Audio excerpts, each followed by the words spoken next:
Democracy government of the people, by the people, for the people. কে বলেছিলেন এই সংজ্ঞাটা? আমেরিকার 16তম প্রেসিডেন্ট আব্রাহাম লিঙ্কন, একজন মুচির ছেলে। সেই গণতন্ত্রের কি আছে? আপনি নিশ্চয় বলতে পারেন আমি কম বেশি শিক্ষিত। অবশ্যই কিছু শিক্ষিত। আমার হাতে কি রিক্সা? কেন?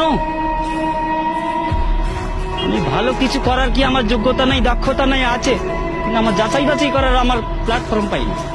তার আগে ওনারা খেলা শুরু করে দিয়েছেন, খেলা হবে, খেলা হবে। আরে কি খেলা হবে? আপনি কি খেলতে চান? কি খেলতে চান?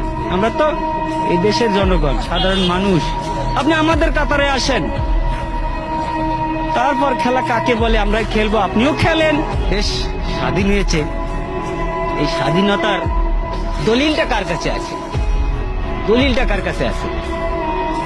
এই বলেছিলেন না, ভুট্টো সাহেব বলেছিলেন, যাও তোমার দিল্লির পূর্বদের কাছে যাও। সেই দিল্লির পূর্বদের কাছেই আছে, যে কারণে তোমার ওই মাসি পিসি সম্পর্কটা। আমরা ইলিশ খেতে পারি না, তুমি পূজার সময় 35,000 টন দাও, বৈশাখে দাও, আর ইলিশ দিয়ে তোমরা খাইতে চাও। আমার আছে 42 বছর বয়সে, আমি পাইনি আজ পর্যন্ত নিজের হাতে নিজে রোজগার করা টাকা দিয়ে এক পিস ছোট হোক বড় হোক একটা ইলিশ মাছ কিনতে। আরে বৈশাখ মাসে আমরা ইলিশ দিয়ে পান্তাবো কোথার থেকে? লবণ দিয়ে তো খাওয়ার সুযোগ পাই না। মানুষের কমপক্ষে 5টা মৌলিক অধিকার আছে।